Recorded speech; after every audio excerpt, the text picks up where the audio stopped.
Okay, thank you. So this paper. So the motivation for this paper is mediation. What's the role of mediator in bargaining and dispute resolution?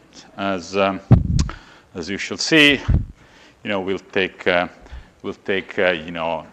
mechanism design approach to the problem. Okay, so first of all, just a few slides for introduction. So mediation, this is the definition of mediation from the Federal Court of Australia. So similar, it's similar in any country that is on the common law system. So mediation is a structured negotiation process in which a mediator assists the parties to identify, assess options, negotiate an agreement, and resolve a dispute. It's a very common process of dispute resolution. I take it is also extremely common, of possibly with different features in China. So it's one of the most favored processes in both federal and U.S. state courts. One feature of the process that distinguishes it from, it's used in a lot of different contexts. And one feature is that it is voluntary, so that the mediator cannot impose an agreement, so that differentiates, for example, mediation from arbitration. Okay, so if you look at the legal literature, what they say about mediation is that it plays two roles. One is facilitative, so it helps the parties to agree. The other one is evaluative, so it provides parties with reality checks, about the merits of the case. So this thing, so we'll see how I'm going to propose to think about, reality checks. Also, another very common features of mediation is that the mediator engages in what is called shuttle diplomacy. That is to say, it meets with each party in a separate caucus, and then it talks to the party, then goes to the other party, talk about that party, and so on. And also typically, the mediator proposes a settlement price if it is a dispute about some claim, or a settlement range. But parties are not compelled, to take, so that the mediator is not empowered to render a judgment. Parties can sort of refuse the deal eventually proposed by the mediator. Okay, so the economic question is, what does the mediator do to help the parties? Why do the parties need help? And okay, so models in law and economics. Again, so this literature reviews that I'm going to talk about now is not extensive. There are other papers that deserve to be mentioned that are not mentioned. But the point is, model in law and economics rely on asymmetric information to explain the role of mediation. There are models that use, signaling, but none of these models can really explain the reality check function of the mediator. And again, let me emphasize that this idea that there are reality check is pervasive. Sometimes you ask for other people's opinions, for other people's information, and so we can think about. So I want to argue that reality checks are a common features of interaction. So the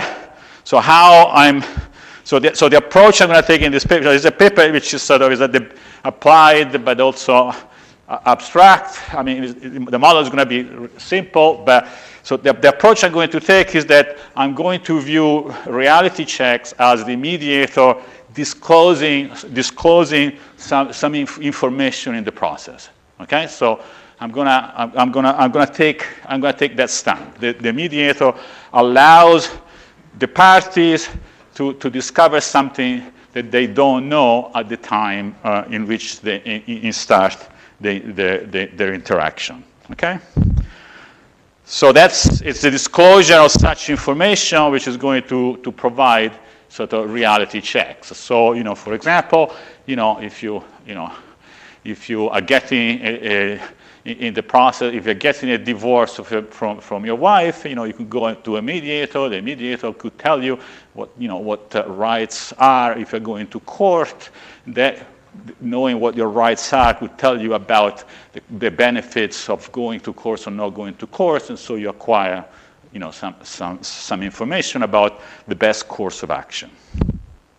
Okay, so let me give you now another example which is sort of closer to the model I'm going to use. Imagine that an agent inherits a business in which she has little expertise.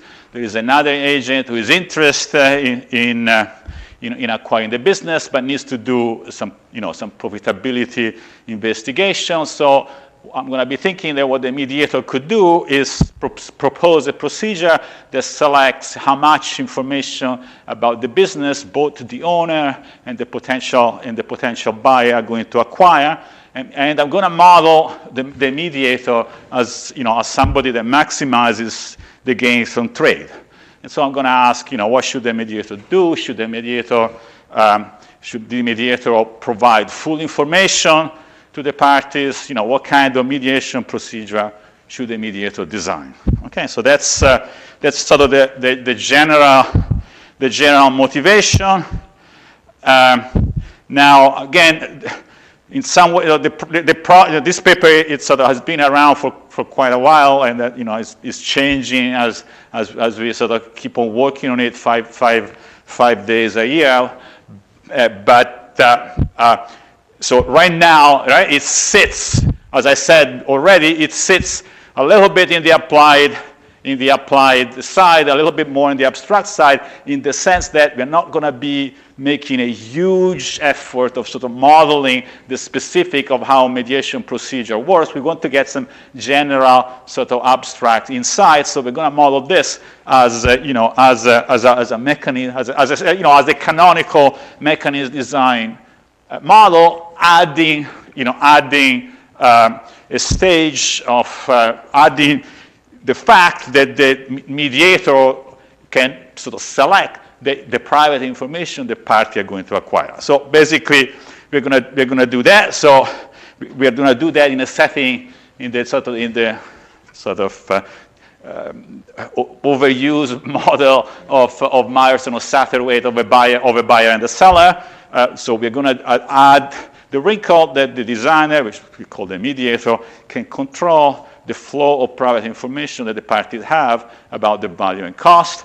And we are also going to take the approach that what the mediator proposes at the end is a single price that will basically put us in a setting which is robust in the sense that when we look at a static approach, we will take the equilibrium we're going to be looking for in dominant strategy, and when we're looking at sort of a dynamic approach, in one version we focus on exposed equilibrium, right? So that sort of robustness, mechanism design, reasons for doing that, and there is also that this seems to fit sort of better what mediators do. So of course then there is another connection, and the connection is with the Bayesian persuasion literature. The connection there is that again, as I said, I'm going to try to be abstract here, right? So we're going to allow the mediator to use sort of general information disclosure policies in the spirit of the Bayesian persuasion. Literature, which the difference with the Bayesian persuasion literature is that typically in the Bayesian persuasion literature the mechanism is taken as given, and then there is an information design problem. Here, if you wish, from an abstract point of view, I'm proposing an approach where you design the mechanism and the information disclosure policy at the same time. So has that been done before? The answer is it has been done in some papers that we have seen here in the past few days. And by the way, thank you very much for having me. This was a great workshop. So I haven't I haven't updated the literature slides here, but basically there is a literature which look at surplus extraction by a single seller. So they're the seller that decides, how much information to disclose to buyers, typically a single buyer, in order to extract surplus and then, select the price, etc. So here, in some sense, so there is already a literature that does mechanism design and Bayesian persuasion at the same time. My paper is going to do it with the mediator trying to maximize efficiency as opposed to extracting surplus. So think about it that way. Okay, one paper that may be, as you will see, when we talk about shuttle diplomacy, we will want to introduce, disclosure of information over time. There is one paper that sort of does it in a different setup, and that's Bergman and Wambach. I mean, it's sort of, they only show, that in an auction contest, allowing slow disclosure of information relaxes the participation constraints. So that's, that's the only paper that I'm aware of that does, sort of Bayesian persuasion, if you wish, over time or sequentially. And I'll see, as you will see, that's one of the things that I want to do. Okay, so here's the plan, and so there basically there's I'm hoping to get to the end, and I want to analyze 3 simple versions of the model. In each one of them, it might be 3 models, I should say, and they are going to sort of deliver some insight. So the first is going to be static. So we're going to assume that the mediator chooses an information disclosure policy and the trading price simultaneously. Right? So that's going to be the first part of the talk. Then we are going to allow the mediator to select the information to be disclosed to one party, collect information about that disclosure, and then decide how much information to go and disclose to the other party. So that you can think of that as being single ride shuttle diplomacy. First you go to a guy, talk to the, disclose some information, get some feedback, jump on the bus, and go to the other guy. So that's the second part. And the third part, I'm going to have sort of full, I hope to get there. The third part is actually also the most recent. It's so recent that my co-author hasn't seen it. This is full scale. This is full scale shuttle diplomacy. We're going to allow disclosure of information up to the 2 parties, in sequence and dynamically. Okay, so let's move on.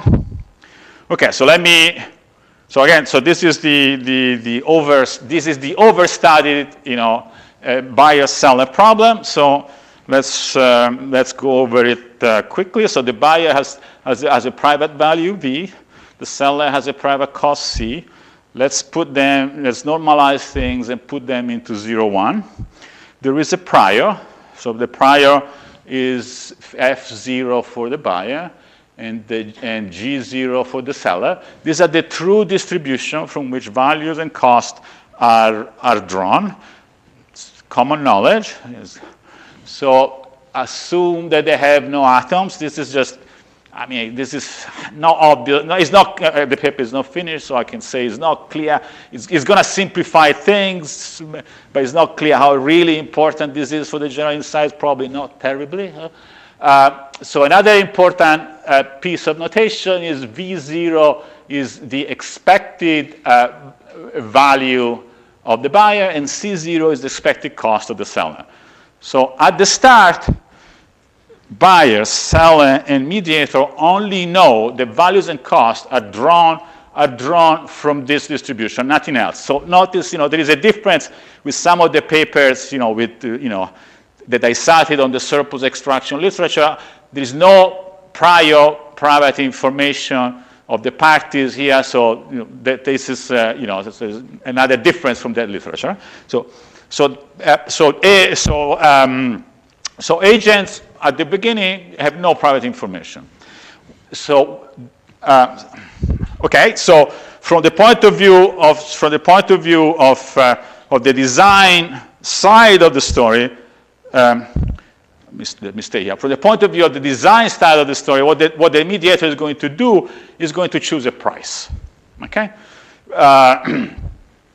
Now, from the point of view of information disclosure, I'm going to be sort of as general as possible. So I'm going to allow, I'm going to allow any possible information policy. So let's focus idea. So for example, you could imagine, and as we shall see, it turns out to be optimal, right?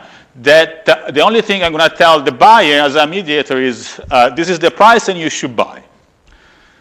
But that information, if I only said that, you could imagine that you could imagine that what is really going on is that the buyer formed expectations about what that means, and so he has some kind of expectation of what the value is when trading, and concludes that yes, that price is optimal to trade. So basically, what I'm trying to say here is that in order to study information disclosure policies in the most general possible way, you could reduce yourself to thinking that after the information has been disclosed to the buyer or seller, let's say the buyer to fix ideas, the buyer will have an expected value. So what you can think about it is that the signals that are being sent by the mediator induce a posterior distribution. A posterior distribution over the values that the buyer might have. And so you can reduce the problem of the designer, or mediator I should call her, to a problem of choosing a posterior distributions over values and cost. So then the next question is, what are the feasible posterior distributions? And the answer is the feasible posterior distribution are all distributions that are mean concentrations of the prior. So why is that? Well, because if you fully inform the buyer, so you tell them exactly what the value is, the posterior is going to be the prior, right? Buyer discovers its value, so the distribution over the posterior is the prior. Other extreme, you don't tell the buyer anything. So what's going to be the posterior? The posterior is going to have an atom on mass 1 on the expectation, on V0. Anything in between is allowed. Right? So the feasible distributions are these animals here. All F's. So this is what this is saying is all F's such that their expectation is the true expectations, and they are second order stochastic dominance. So mean concentrations of the priors, and that applies to both. Okay, so these slides I've already talked about, right? So the extremes are F0V and V0 for buyers, G0C and C0 for seller. Okay, so basically the mediator, what does mediator do in the static settings? Simultaneously chooses a price P and signal distributions F and G for buyer and seller so as to maximize the gains from trade. And so we can write the problem in this way: choose a price, choose distribution. There is only going to be, here. Okay, so the problem here implicitly, of course, assumes that once the buyer observes the price, is going to be willing to trade only if the value that she thinks she has is above the price, and same for the seller. The seller is only going to be willing to trade if the cost is below the price, and so that explains this interval of integration over the chosen distributions. Okay, so this problem might seem difficult, but it turns out it's actually extremely simple.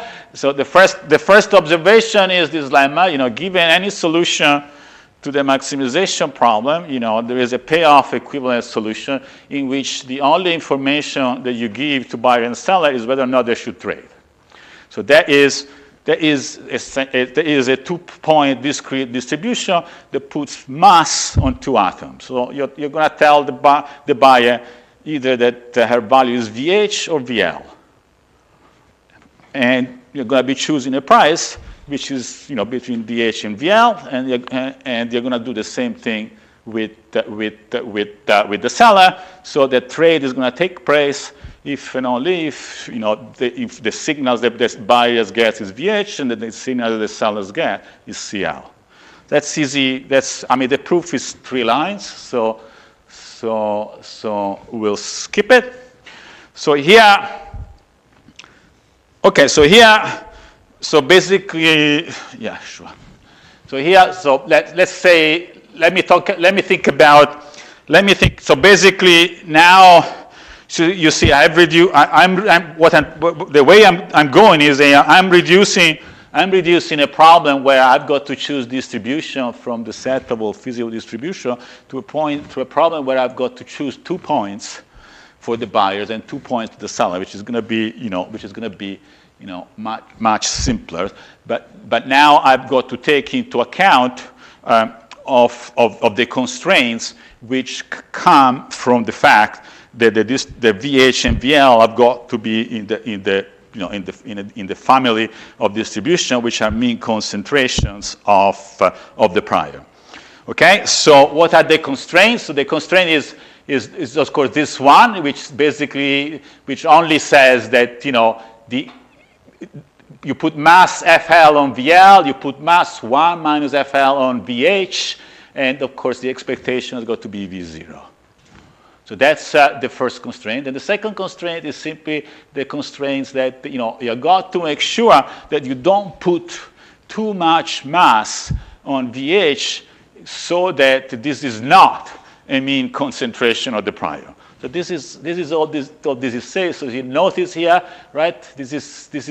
So I've replaced this constraint into here, and this is simply the second order stochastic dominance relationship, moving sort of the integral of the prior from 0 to x on the left, and this inequality has got to hold for all x interval between VL and VH. It's clear that there is no issue about the second order dominance being violated on the lower interval and the upper interval, because there is no mass. The issue is the mass you put on VL and VH has got to be such that you don't violate the constraint. Okay, so that's basically the inequality, the inequality constraint that has got to be satisfied. Now, look, the simple observation, the left-hand side is concave in X. So this is inequalities. These are a bunch of inequalities that must hold for all X in VL and VH. The problem here is concave in X. So it is so you can look at where it is maximized, the left-hand side, and it's maximized at X such that FL is equal to F0 of X. So actually we are gonna, so basically then you only need to make sure that this constraint is satisfied for this X.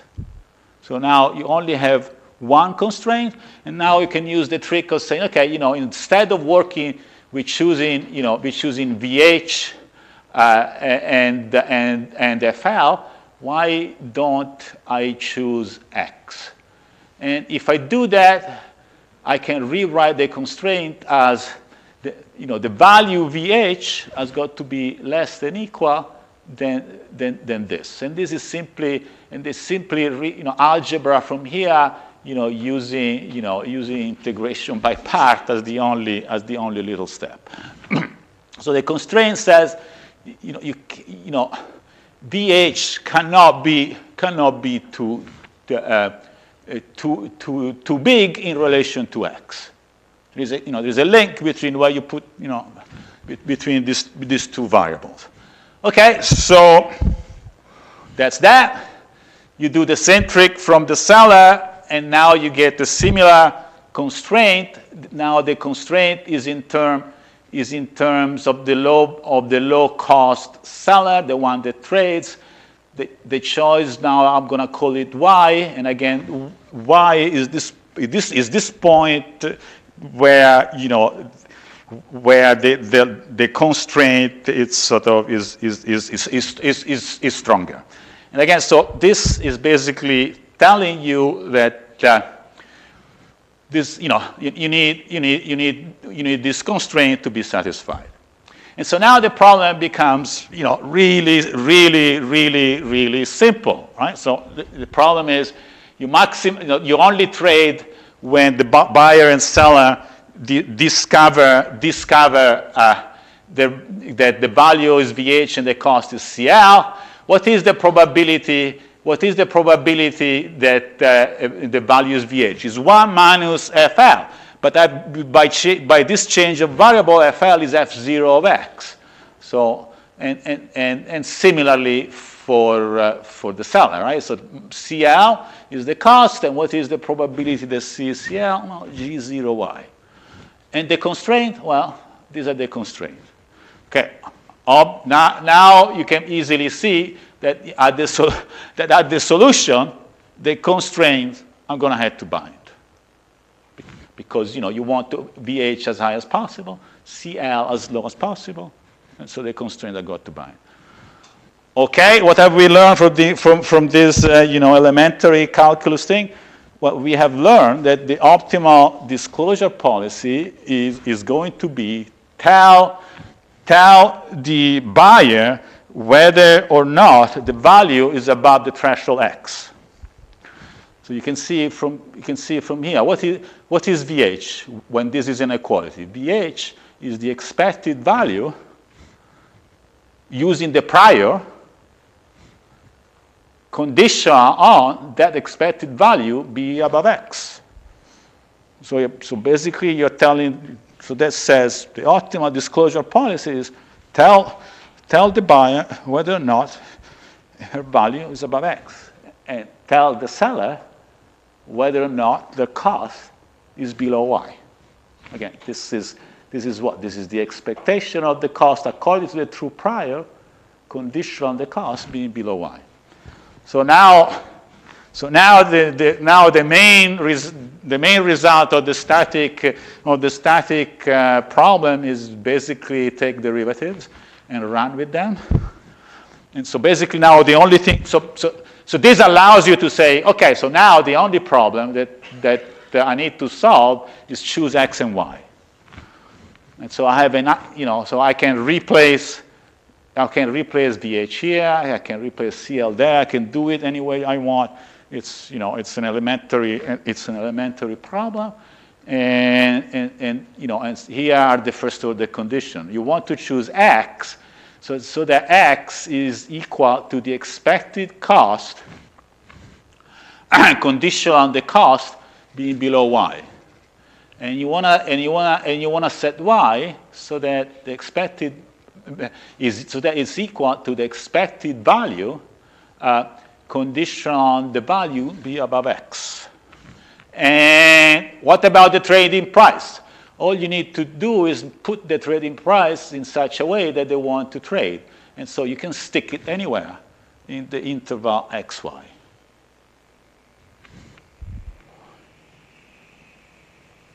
Okay, the uniform example. So for the uniform example, I should have prepared a slide, but I haven't. And so let me tell you. So let's take the distribution to be uniform. What I'm going to say is more general than that, of course. And suppose that the mediator fully discloses values and cost, and then chooses the price. The optimal price in that case will be to choose 1/2. And so when is it that trade takes place? Trade takes place in here. Okay. Okay, what is instead the optimal disclosure policy in this setting. The optimal disclosure policy is you let the buyer observe whether or not the value is above 1/3. So X is equal to 1/3. And you let the seller observe whether or not the cost is above or below 2/3. All right? And so when is it that trade is going to take place? Well, trade is also going to take place in this additional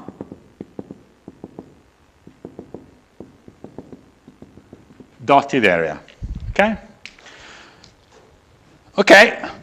The last bullet point is a little curiosity, but not too much. So it's maybe more than that. The optimal static disclosure mechanism achieves a level of expected welfare which is actually higher than the optimal Bayesian mechanism when traders are fully informed.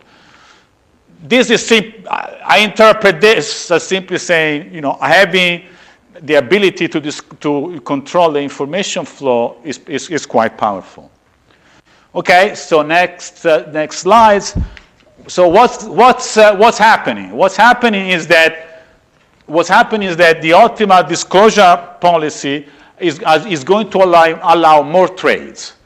Some of those trades are actually efficient trades. So the trades in this region here are efficient trades that are completed and would not be completed if there was full information from an optimal choice of the price.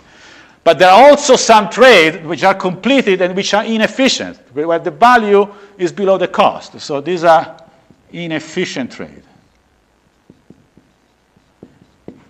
But the thing is, you see, the efficient trades that are completed are got much higher value. So they sort of look at this now. There is a trade between a buyer who has got the value slightly below 1/2 and the seller with her cost 0. And the inefficient ones, on the other hand, are sort of closer to the diagonal. And so the loss there is less. Okay, so what did they? Oh.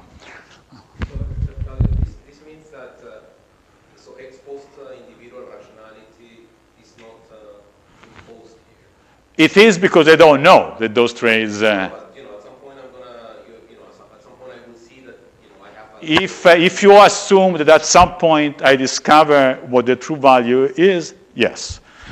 So which means that here, in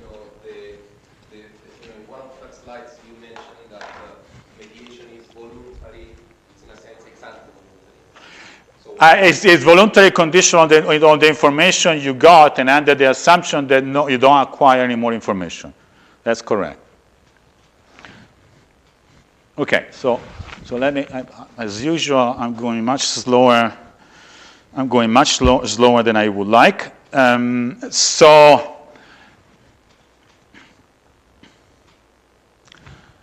I'm not going to get where I want to get. So I'm going to try and go very fast over the single ride shuttle diplomacy case, because I think the last one is the one which is maybe the most interesting. So in the single ride shuttle diplomacy case, what you do is you first disclose information to one guy, right? So the mediator lets one trader obtain information, and then ask that trader to report the information acquired, and then on the basis of that report, you decide how much information to reveal to the other guys and the price at which trades takes place. All right. So again, you do it sequentially. So, okay, let me just move fast this.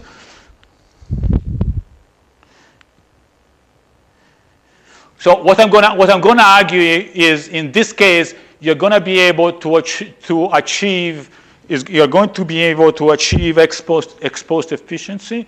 How you're gonna do that? You're gonna do that by selecting one of the traders, let's say the seller, revealing full information to the seller. Then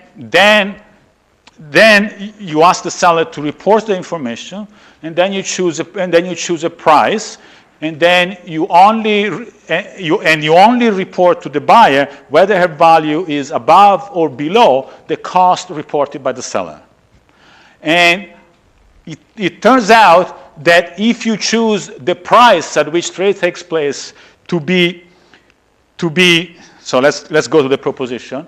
If you choose the price at which trades take place to be exactly the expected value of the seller, conditional on the value being above the reported cost, it turns out that the seller has an incentive to report the truth. So what does this mechanism do? This mechanism basically tells the seller, lets the seller discover all the information, asks the seller to report the cost, let the buyer only observe whether the value is above or below the reported cost, charges a price equal to the expected value, conditional on the value being above the cost. So basically gives all the surplus to the seller. And so the intuition is that because of that, the seller is going to have an incentive to truthfully report, and it turns out that that's the only price function that does the trick. If you want to implement exposed efficiency, there are no other ways in this setting. All right. So of course, if you're worried about this, doesn't seem this is not a great mediator, right? A mediator that basically mediates in such a way that the seller gets all the surplus. So you could say, well, we flip a coin. And so that way we are ex ante fair. Okay, I don't like that either too much. So I mean that's okay, but we want to do more, right? But the point that this model makes is that introducing sequential disclosures sort of allows to condition what you disclose to another guy on what has been discovered by the first guy, and select the price accordingly. So so that's the second model. So now let's look at full-scale shuttle diplomacy. And in full-scale shuttle diplomacy, I'm going to do this. So first of all, the mediator selects a fair price. Let's say in the uniform case, the fair price is 1/2. And he's going to design information disclosure policy, which is going to end up at a price 1/2 in case the value of the buyer is above the 1/2 and the cost of the seller is below 1/2. But in addition to that, it's going to make sure that trade takes place anyway, even if that's not the case. And how do you do that? So basically you start by disclosing to, let's say, the seller, whether her cost is between 1 or 1 minus delta. And ask the seller, did you discover your cost?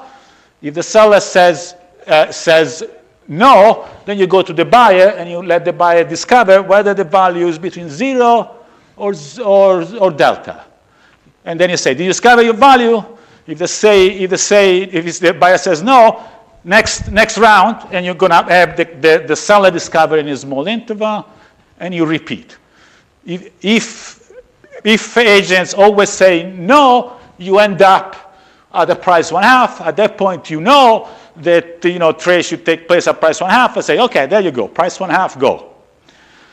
And so the question is, what do you do if? So the question is, what do you do if a seller says, yes, this is my cost? Or what you do is you say, okay, stop. Now I'm going to let the other guy observe whether or not the value is above the stopping point. The cost you said is my cost, and that's it.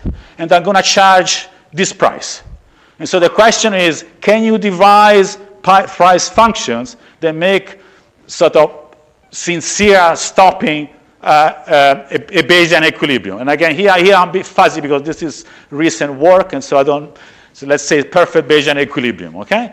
And the answer is in this theorem.